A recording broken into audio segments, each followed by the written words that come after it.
Bonjour Stéphane Travers. Bonjour. Est-ce que vous êtes du genre à pardonner? Ça dépend. Pourquoi je vous pose cette question? Parce qu'une députée de La République En Marche sur France 5 a découvert en direct vos propos sur l'absence d'interdiction du glyphosate. Dans le texte, elle a eu cette réaction, je cite, « le salaud ». Elle s'appelle Sandrine Lefeur, elle avait déposé un amendement en ce sens, elle s'est sentie trahie. On s'est expliqué avec Sandrine Lefeur et je ne lui en tiens pas rigueur.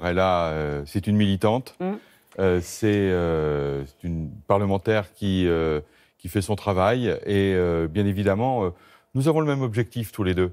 Ah bon? Et avec les autres.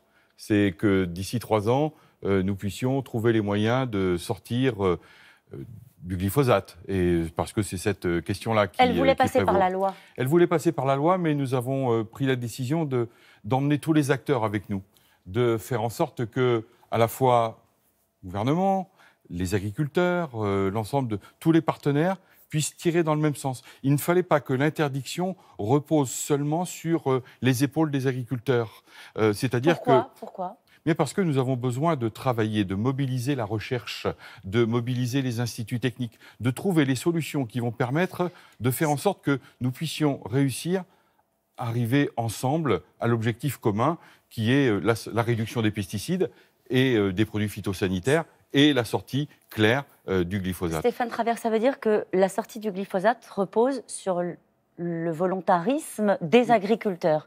Ça veut dire que vous leur faites confiance aujourd'hui pour respecter l'objectif de sortie du glyphosate dans 3 ans. Le volontarisme des agriculteurs, c'est mieux que la loi? Le volontarisme des agriculteurs, moi je crois à la volonté politique aussi. Nous avons une volonté politique et le président de la République, il l'a affirmé de façon claire. Il nous a demandé que dans les 3 ans, parce que nous aurons mobilisé la recherche, nous puissions trouver les solutions pour sortir du glyphosate. Eh bien, on emmène tout le monde avec nous pour réussir à ce point. Si vous n'y arrivez pas, si dans 2 ans, 6 mois, vous vous rendez compte que les agriculteurs ne jouent pas le jeu, est-ce que, comme l'a dit Richard Ferrand, vous pourrez légiférer en cas de mauvaise volonté des agriculteurs? Bien évidemment. Lorsque on fait ce genre de choses, c'est-à-dire de ne pas passer par la loi, mais d'emmener tout le monde avec nous pour trouver des solutions, il va. Mais si, demain, on s'aperçoit que les volontés ne sont pas là, il faudra alors légiférer. Au sein du gouvernement, c'est toujours l'écologie qui perd? Non, parce que vous savez, en 1 an, on a beaucoup fait sur l'écologie et dans ce gouvernement et je crois que nous pouvons être fiers du travail accompli. Quand on regarde ce que nous avons fait, les avancées qu'il y a sur la loi, le bio, la restauration collective, le gaspillage alimentaire, l'interdiction des bouteilles en plastique, ce sont des choses concrètes dans la vie des gens. Parce que Nicolas Hulot l'a dit lui-même, il était déçu par l'absence de loi pour l'interdiction du glyphosate. Bien sûr, mais c'est un combat qu'il mène depuis des années. Mais nous avons un objectif commun et partagé. Et le projet de loi alimentation que j'ai eu l'honneur de défendre jusqu'à cette nuit, c'est un projet de loi du gouvernement. Et je portais la voix du gouvernement. Du gouvernement, y compris Nicolas Hulot? Et bien sûr. Ok. Alors, menu végétarien, interdiction des publicités pour les produits trop gras, trop sucrés, obligation d'afficher l'étiquetage, Nutri-Score, suppression des contenants en plastique, pas de surveillance obligatoire dans les abattoirs. Ces mesures-là ont été écartées. Occasion manquée, disent certains députés de votre majorité. Mais nous avançons progressivement sur la question de la vidéo dans les abattoirs. Oui. Nous avons autorisé l'expérimentation. Sur la question Pourquoi pas le rendre obligatoire, comme l'avait sous-entendu le président de la République dans la campagne? Mais parce que nous avons souhaité plutôt travailler sur l'accompagnement et la formation des opérateurs. Mais par contre, nous rendons possible l'expérimentation. Donc, aux entreprises de se saisir de ces outils. Et je crois que ce sera pour elles une formidable chance de pouvoir démontrer la manière dont elles travaillent et de montrer aussi la difficulté au quotidien de ce qu'est le travail dans un abattoir. Alors, il y en a certains, dont Libération ce matin, dont Yannick Jadot, qui estiment que vous avez perdu face au lobby de l'agrochimie, de l'élevage, de la malbouffe. Libération raconte comment les lobbies industriels et agricoles agissent avec les députés, amendements clés en main, invitations au restaurant.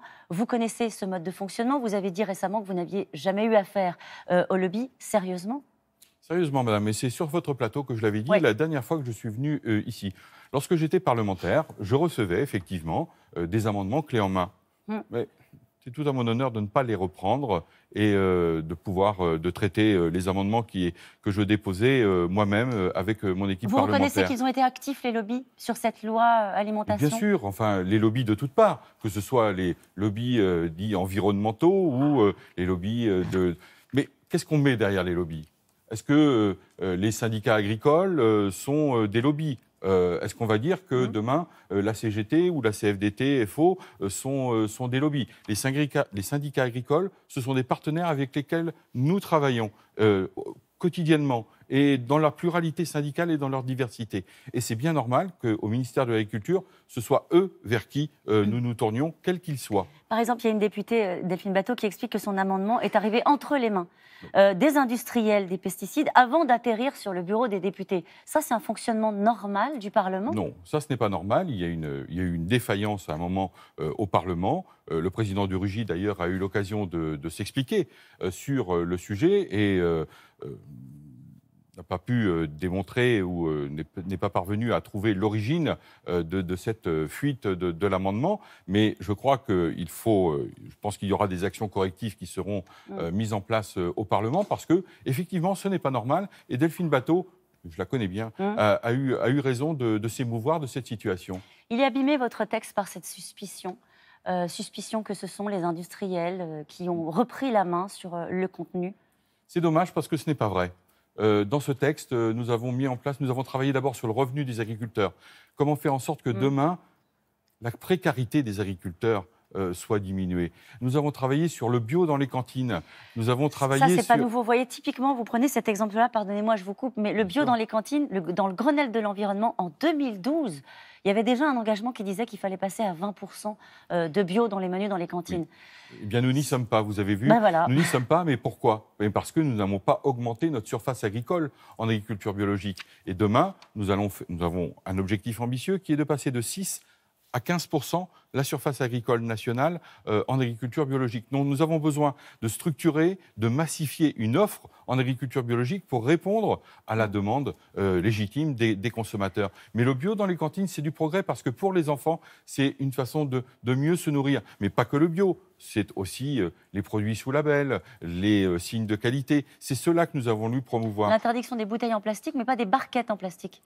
C'est quelque chose de tout à fait différent. Les bouteilles en plastique, aujourd'hui, de plus en plus dans les restaurants d'entreprise ou scolaires, vous avez, il existe des fontaines. Vous pouvez servir l'eau en carafe. C'est comme ça que cela se passait lorsque nous étions nous-mêmes à l'école. Et puis, il en va aussi pour travailler sur les questions d'économie circulaire. C'est important.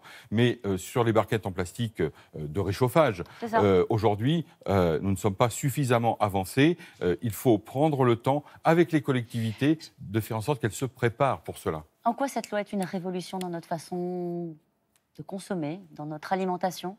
Vous avez dit que c'est une révolution. Oui, c'est une révolution parce qu'on inverse la construction du prix pour les agriculteurs. On part enfin de leur prix de revient dans leur exploitation et on améliore la qualité nutritionnelle des aliments à travers la montée en gamme. C'est ce que nous souhaitons pour les Français et cette loi va répondre à cette question essentielle. Merci beaucoup Stéphane Travers, c'est à vous. Merci Caroline et très bonne journée à tous les deux.